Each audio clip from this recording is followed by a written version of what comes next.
I confess. आज प्रस्तुत है सुनेत्रा ओक के मराठी नाटक का हिंदी अनुवाद।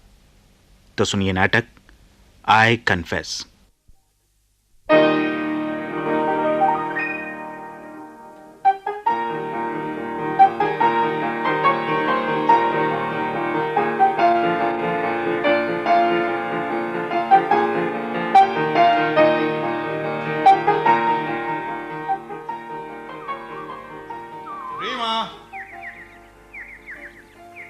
अरे रीमा, आ रही हूँ। कहाँ थी भाई? कब से ढूंढ रही हूँ। क्या ढूंढ रही हो? ये कोयल कहीं दिखाई नहीं देती। अरे होगी कहीं, अब इसी आम के पेड़ पर कहीं छिपकर बैठी होगी। अच्छा। क्या हुआ? हाँ? लेकिन महोदय, हाँ? ये पेड़ आम का नहीं है। ओह, अच्छा अच्छा अच्छा अच्छा। तो भाई नाम से क्या मतलब है, पेड़ तो है ना बस। और देखो बढ़िया चबूतरा भी है यहाँ पे। आओ यहीं बैठ लेते हैं। नहीं नहीं, यहाँ नहीं। क्यों? उधर देखो, कितनी सुंदर हरियाली है। उस पत्थर की चौकी पर। नहीं नहीं, यहीं बैठो रीमा, बैठ जाओ। अच्छा बाबा, लो। बैठ गई। हाँ। ओह, क्या हुआ? अब क्या हो गया? देखो तुमने, पका जामुन कैसे गिर पड़ा। ये कितना बड़ा लाल जामुनी दाग साड़ी पर उभर आया है। अब साफ कैसे होगा ये? देखो देखो, आज की स्मृति में इस साड़ी को ऐसे ही रहने दो। ऐसे ही रहने दो। वाह वाह वाह, फिर वही अदा। रीमा, तुम्हारी सदा से तो मैं कहीं पागल ना हो जाऊं। बड़े आए पागल बनने वाले। आज 20 साल हो गए शादी को। अब तो अपना लो जरा समझदारी की बातें। भाई छोड़ो ये सब बातें। शादी की सालगिरह मनाने तो हमें सारे कोलाहल से दूर शांत और एकांत स्थान पर आए हैं। अब किसे परवाह है समझदारी की। ओ बाबा, फिर से एक और जामुन गिर पड़ा। चलो यहाँ से चलें, नहीं तो पूरी साड़ी जामुनी रंग में रंग जाएगी। अब कहाँ चलें भाई? चलो ना, उधर उस कचनार के पेड़ के नीचे बैठते हैं। कहाँ? सुनो वसु, क्या ये वही कचनार है जो 20 साल पहले? हाँ रीमा, याद है कॉलेज को पिकनिक जब हम दोनों यहाँ आए थे? हाँ? कैसे भूल सकती हूँ वसु से। यही तो पहली बार इसके तने पर आज भी वो दो नाम होंगे जिनको मैंने उस समय कुरेदा था। सच वसु, प्रकृति भी अजीब है, किन किन बातों को सुरक्षित रखती है। आओ ना वसु, थोड़ी देर वहां बैठे। नहीं रीमा, अब यहीं बैठेंगे बस। अच्छा ठीक है, अच्छा। जैसी तुम्हारी मर्जी।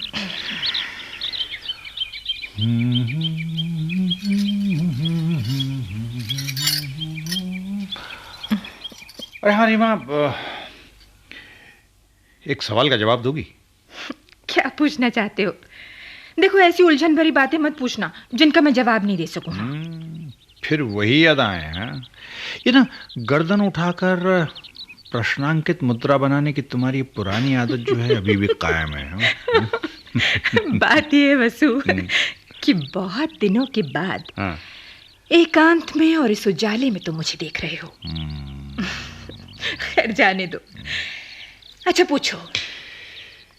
नहीं, मैं ये पूछ रहा था कि ये पेड़ से गिरा जामुन फिर पेड़ से जुड़ सकता है? ओहो, हद हो गई पागलपन की। ये कैसे संभव है? ओहो, वही तो जानना चाहता हूं मैं। अच्छा रे, मैं एक बात बताओ, तुम पतिव्रता हो? वसु, आज हमारी शादी की सालगिरह है। क्या यही मुहूर्त था ये सब पूछने के लिए?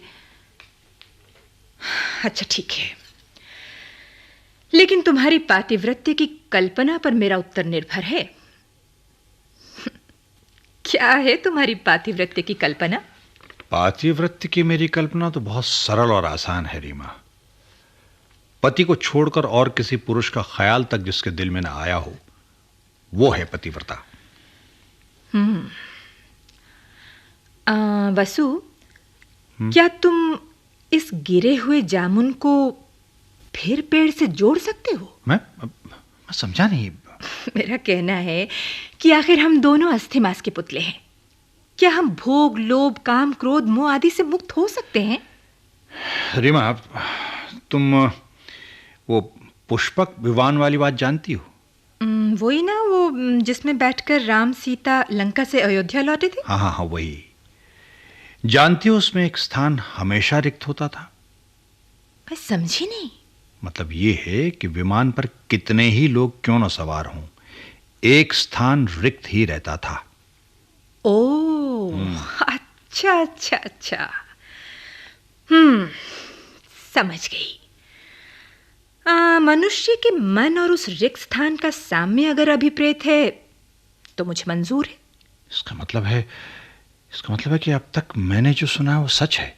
मुझे क्या पता तुमने क्या सुना है। नहीं, वो तुम्हारा वो संबंध जो कॉलेज जीवन से जुड़े तुम्हारे दोस्त से था क्यों? अरे अब भी है। हाँ? और तुम तो जानते हो वसु कि वो मेरा आत्मीय दोस्त है। इतना ही नहीं, कई सालों से हमारे बीच की इस आत्मीयता को तुमने स्वीकार भी कर लिया है। तो फिर इस समय तुम्हारी ये जलन क्यों? लेकिन लोग क्या कहते हैं, इसकी कल्पना है तुम्हें? लोग? लोगों के कहने की परवाह कौन करता है?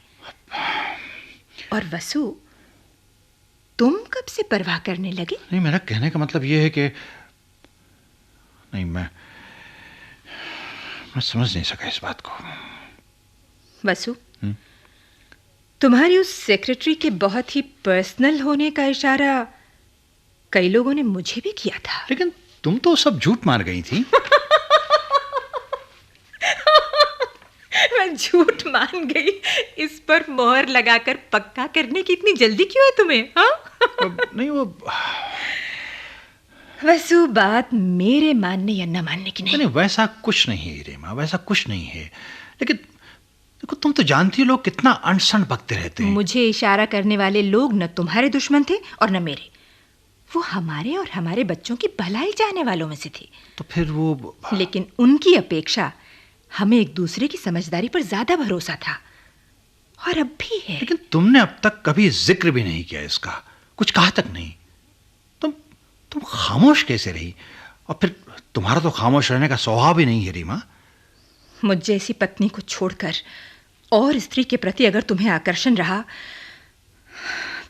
तो मैं अपनी सबसे बड़ी हार मानती हूं इसे।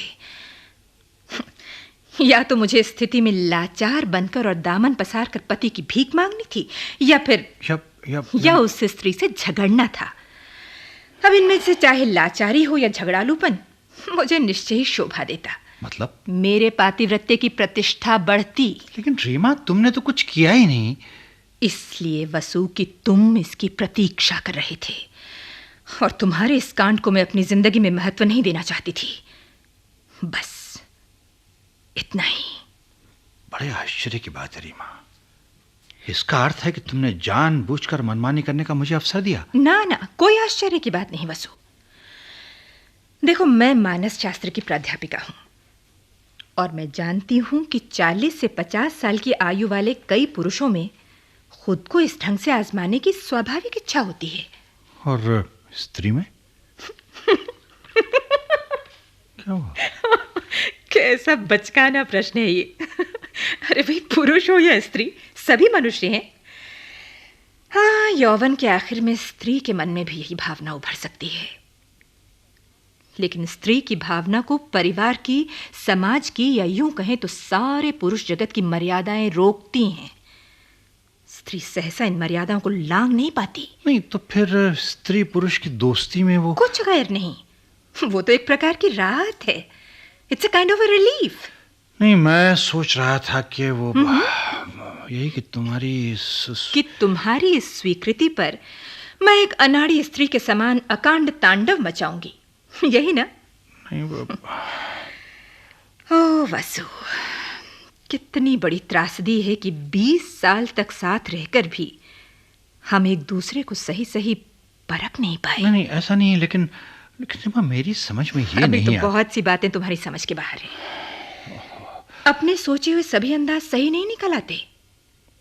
तब जिस आधार पर हम टिके हुए होते हैं उसे ही काटना होता है।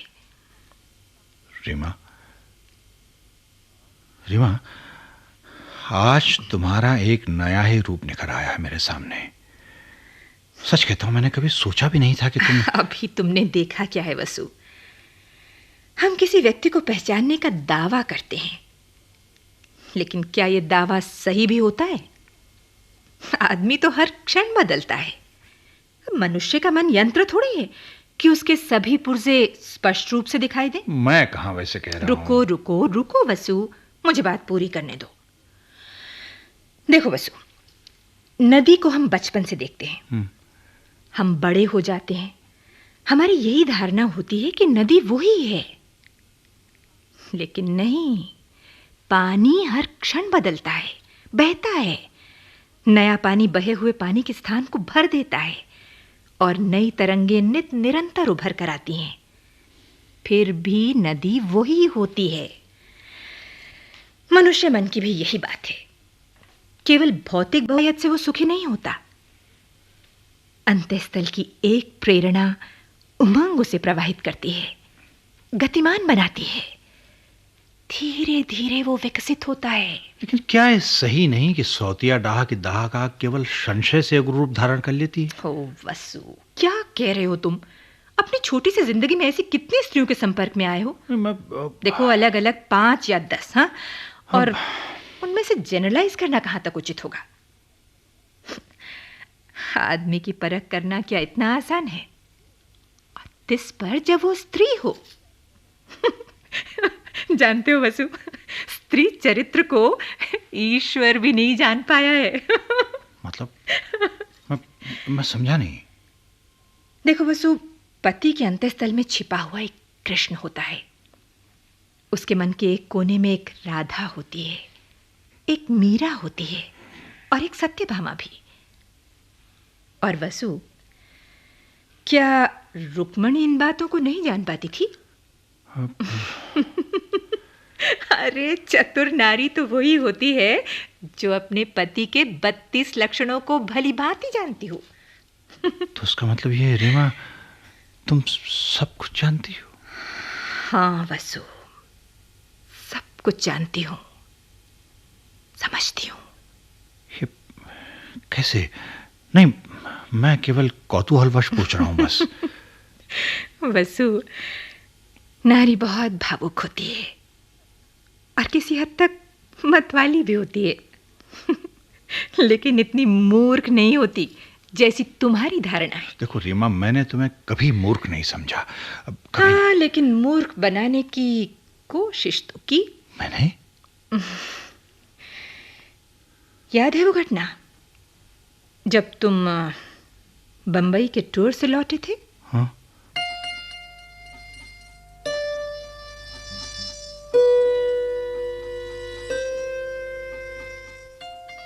चाय गरम।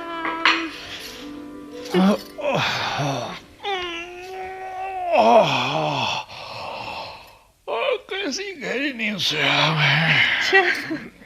होटल के कमरों में ऐसी नींद कहाँ नसीब है भाई। मन की बात तो ये है कि तुम कहाँ होती हो वहाँ रीमा। आओ ना। अरे बस करो ना, कोई सुन लेगा तो क्या सोचेगा? चाय ले लो, अदरक डालकर बढ़िया बनाइए।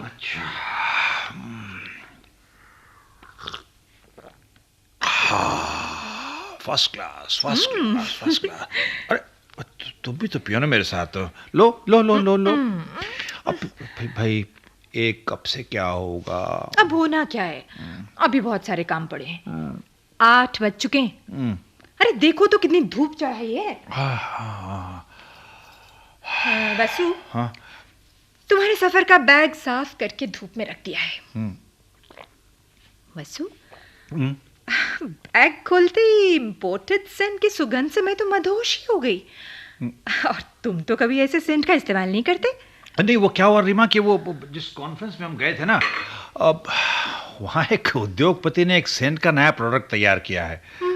उसी को इंट्रोड्यूस करने के लिए एक 5 स्टार में डिनर दिया था और एक स्प्रे भी प्रेजेंट किया था उसने। अच्छा।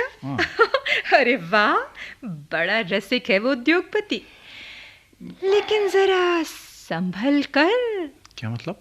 इंटीमेसी बढ़ाने के पीछे कोई उद्देश्य होगा उसका। अरे रीमा, साधारण सेंट की बात है, तुम ऐसे ही जवाबदेही कर रही हो जैसे मैंने बहुत बड़ा अपराध कर दिया हो। अब ऐसा भी क्या बिगड़ना वसु, मैं कहाँ जवाबदेही कर रही हूँ।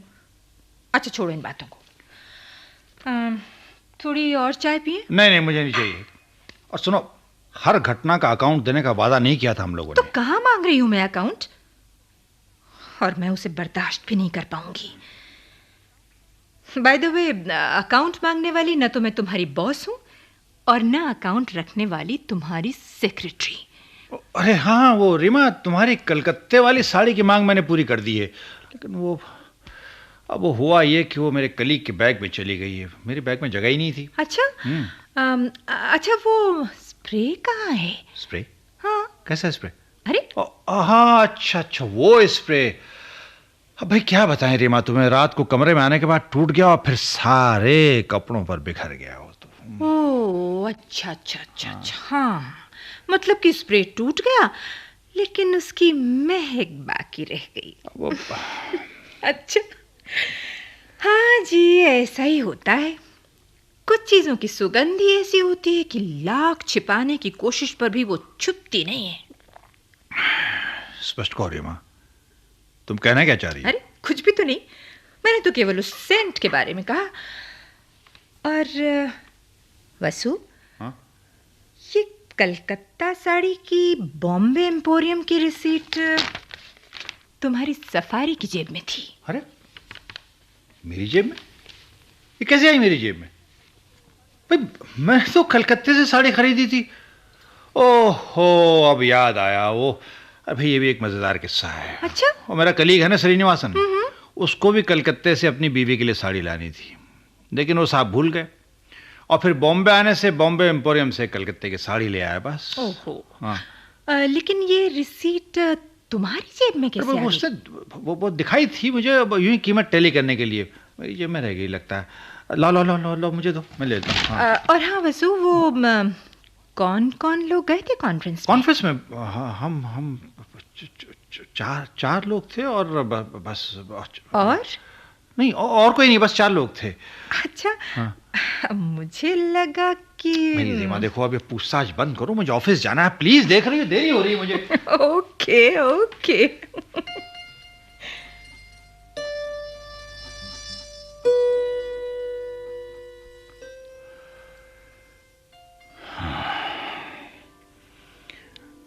तो इसका अर्थ ये है कि सब कुछ जानने पर भी तुम? हाँ वसु, जीवन के अनुभवों के साथ साथ आदमी समझदार होता जाता है। इतना ही नहीं, मैं तो कहूंगी कि एक हद तक परमिसिव भी बन जाता है। कल भयप्रद प्रतीत होने वाली बात की भयानकता आज उतनी महसूस नहीं होती। तुम्हारे कहने का मतलब है कि परमिसिव होने का अर्थ मन का अधिक विकसित होना है? पता नहीं मुझे, लेकिन इतना जरूर है कि परमिसिव बनने पर मन निश्चित ही अधिक सहिष्णु बनता है। सिवाय इसके कि कहो ना, क्या? जब मन कहीं भटकता हो तो शरीर को काबू में रखने की कोशिश ही क्यों? नहीं, ऐसा नहीं है रीमा, ऐसा नहीं है। देखो प्लीज, मेरी सारी भावनाओं को समझ लो तुम। वही तो कर रही हूं। शरीर से, मन से 20 साल तक एक साथ रहकर भी जब बांध कर रखने की भावना ग्रस्त करती हो, तो क्या वो सच्चा प्रेम हो सकता है? नहीं वसु, सच्चा प्रेम तो बंधन के परे का होता है। इतना ही नहीं, वो तो मनुष्य की आत्मा को मुक्त करता है। लेकिन रीमा, ये मुक्ति मुझे उस पतंग के समान लगती है जो उड़ती तो है आकाश में, लेकिन उससे कहीं डोर का बंधन होता है। अब दूर से देखने वाले पतंग को आकाश में उड़ता देख सकते हैं, लेकिन उसे बांध रखने वाली डोर कहां दिखाई देती है? वही डोर बड़ी महत्वपूर्ण भूमिका अदा करती है वसु। उसे समय पर खींचती है, जरूरत हो तो ढील भी देती है, और पतंग आकाश में ऊपर की ओर अग्रसर होती है। नहीं तो हवा के एक झोंके से पतंग गोते खाते हुए नीचे आ जाएगी, घसीटी जाएगी या फट जाएगी।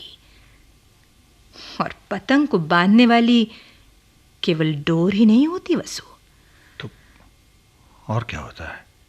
उसे पकड़ कर रखने वाला, उड़ाने वाला, खिलाने वाला एक समर्थ हाथ, और उस हाथ को प्रेरणा देने वाला एक समर्थ मन। और उस मन को हमेशा यही लगता है कि पतंग भले ही ऊपर उड़ती जाए, लेकिन वो होते ना खाए, फट ना जाए। ये कैसी मुक्तता है? क्या क्या ये बंधन नहीं है? हाँ, मान लेने पर। देखो, पेड़ का फल पकता है, रस से पूरा भरने पर डंठल से छूटता है और पेड़ से मुक्ति पाता है, लेकिन उसकी भी एक मर्यादा होती है। बंधन के स्तर पर उसे गिरना होता है जमीन पर ही। वो आकाश में पंछी के समान उड़ नहीं सकता। तो यही तो मैं भी कहना चाह रहा हूँ रीमा। वो तो उसकी नियति है, उसके लिए चॉइस की गुंजाइश नहीं है। नाल से कटकर नया जन्म लेने का निसर्ग नियम है। अब ये बंधन है, ये मुक्ति, ये तो हर एक की अपनी प्रवृत्ति पर निर्भर है। हाँ, हो सकता है, लेकिन इसका इलाज क्या है? इन बातों का कोई इलाज नहीं होता वसु। 20 साल पहले तुम्हारे रास्ते पर मेरा घर पड़ता था, अब उसके लिए क्या इलाज? तब हो सकता है कि तुम्हारी सेक्रेटरी का कहीं जन्म हुआ हो। वो इतनी छोटी है, तुम्हारी आयु उससे दुगनी है वसु। ठीक है, लेकिन बड़ी मामूली बात है। मामूली बात नहीं है, हो भी सकती है, लेकिन अनुभव के आधार पर कहती हूं, तुम्हारी और उसकी मैच्योरिटी में बहुत बड़ा अंतर है। ये किस आधार पर तर्क दे रही हो तुम? मैं? हाँ? मैं एक समय की तुम्हारी प्रेमिका और आज की पत्नी कह रही हूं। यही आधार पर्याप्त होगा। इन सारे रिश्तों के अलावा तुम्हारी आत्मीय सहेली तो हूं ही। लेकिन ऐसा क्यों है? उसका कारण है वसु। तुम्हारे लिए उसके मन में भक्ति की भावना है, प्रेम की नहीं। वसु, उसे धोखा न दो। और तुम अपने दोस्त के प्रति भरोसा रखो वसु, किसी प्रकार का अनुचित व्यवहार नहीं किया है, और आगे अब संभावना भी नहीं है। क्यों? अब तक तो तुम यौवन की देहली पर खड़ी हो और अभी तो बुढ़ापा कोसों दूर है। ओह, थैंक यू वेरी मच। विवाह हुए 20 साल हो चुके और फिर भी पति ने मेरे यौवन की दुहाई दी है। वसु, इससे बढ़कर मेरी कोई प्रशंसा नहीं होती, सच। Thank you very much. लेकिन वसु, दोस्ती के स्तर पर उससे मेरे संबंध रहेंगे। तुम्हें खुद के मन पर इतना भरोसा है? ना, बिल्कुल नहीं। हाँ? तो एक सीमा तक पहुंचकर ही मैं पीछे लौट आई हूं। जिंदगी में कुछ निर्णय खुद ही लेने पड़ते हैं, उसमें कोई साझेदार नहीं हो सकता। और मैं समय पर भांप गई कि मर्यादाओं को लांघना किसी के हित में नहीं होगा। तो जिन ज्वार की लहरों के समान आगे बढ़ी थी, उसी गति से पीछे लौट आई। अन्यथा आज इस समय तुम्हारे सामने ना होती। देखो रीमा, मैंने भी अभी तक मर्यादा का उल्लंघन नहीं किया है, लेकिन इस मर्यादा का तात्पर्य क्या होगा? मर्यादा का तात्पर्य तुम जो समझते हो एग्जैक्टली वही। हाँ, मैं याद है वसु, जब तुम कॉन्फ्रेंस से लौटे थे? देखो रीमा, अब मैं बता देता हूँ, मैं सब बता देता हूँ। जो तुमने तब समझा था वो सब सच था। वो सेंट की शीशी, वो स्प्रे नहीं था, उसके इस्तेमाल किए सेंट की सुगंध थी। और तुम्हारे लिए खरीदी कलकत्ते की साड़ी उसे बहुत पसंद आई थी, इसलिए मैंने उसे दे डाली और तुम्हारे लिए बंबई से ले आया। लेकिन मैं फिर कहता हूं कि मैं तब भी अब तक मर्यादा की सीमा में ही हूं। मर्यादा? कैसी मर्यादा है ये? क्या मतलब? पागलपन। क्या अर्थ रखा है इसमें? देखो रीमा, समाज के दृष्टिकोण से भी कुछ देखना होता है, लेकिन उनका अपने दृष्टिकोण से कुछ तालमेल बैठ सके तो ना। और उसके जीवन का भी तो विचार करना आवश्यक था। वो उसका भाग्य, वो अधिकार मुझे नहीं मिला। क्या मतलब? वसु, हाँ? आज विवाह की 20वीं सालगिरह को साक्षी रखकर मैं तुम्हें अपने बंधनों से मुक्त करती हूं। रीमा, बच्चों की याद दिलाना इस समय प्रासंगिक नहीं होगा। बच्चे? अपने बच्चे? उनका क्या होगा? देखा तुमने? अभी तक तुम्हें उनकी याद तक नहीं आई। नहीं, वो वसु, बच्चे मेरे अकेली के नहीं हैं, वो अपने दोनों के हैं। उनके रोम रोम में हम दोनों हैं और अपनी हर धड़कन में वो हैं। फिर भी स्पष्ट कर देती हूं, उनकी देखभाल करने में मैं समर्थ हूं। तुम्हें जो सुखदायक होगा विचारपूर्वक स्वीकार लो। देखो रीमा, विचार पूर्वक ये बातें हो नहीं सकती, नहीं हो सकती। कभी कभी विचार का भी तो सहारा लेना पड़ता है। तुम इसे अविचार मानते हो तो इसी में सब कुछ आ गया। वसु, तुम इलाज चाहते थे ना? हाँ। इलाज ये है कि अगर पसंद हो तो तुम्हारे बॉस ने तुम्हारे ट्रांसफर का प्रस्ताव रखा है। स्वीकार कर लो। कुछ दिनों के लिए हम दोनों से दूर रहो। तुम्हें खुद के मन को परखने का अवसर मिलेगा। सुना है उसकी शादी तय हुई है। हाँ। तुम उसमें रोड़ा मत बनो वसु।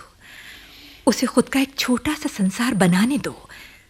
अपनी गृहस्थी के साथ वो तुम्हें भूल जाएगी। ये असंभव है रीमा, वो मुझे कभी भूल नहीं सकती। ये बिल्कुल असंभव है। वो तुम्हारे लिए असंभव होगा वसु, उसके लिए नहीं। योग्य जीवन साथी मिलने पर वो निश्चित ही तुम्हें भूल जाएगी। नहीं। देखो वसु, तुम उसके जीवन में एक दुर्घटना के रूप में हो। दुर्घटना में हाथ पैर साबुत रहे तो जख्म भर जाते हैं, दर्द रह जाता है, लेकिन एकांत में सहलाने के लिए। रीमा,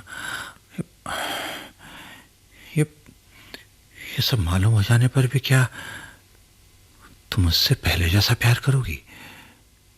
मुझे नहीं लगता कि अभी तो तुम्हें मेरी बहुत जरूरत महसूस होगी वसु।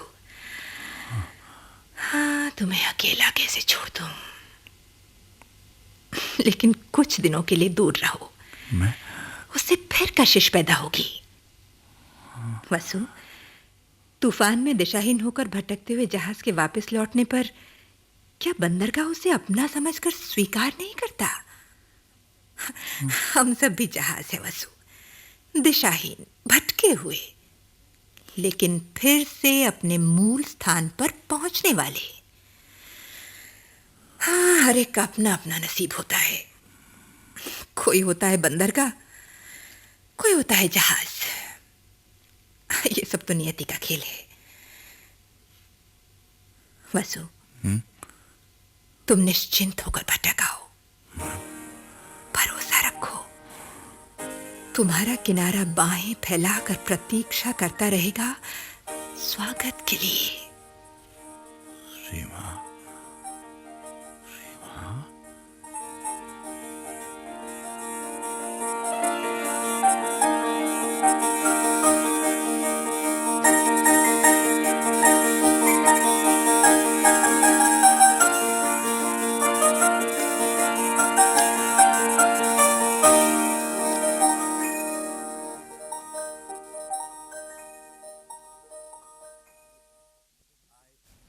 I confess.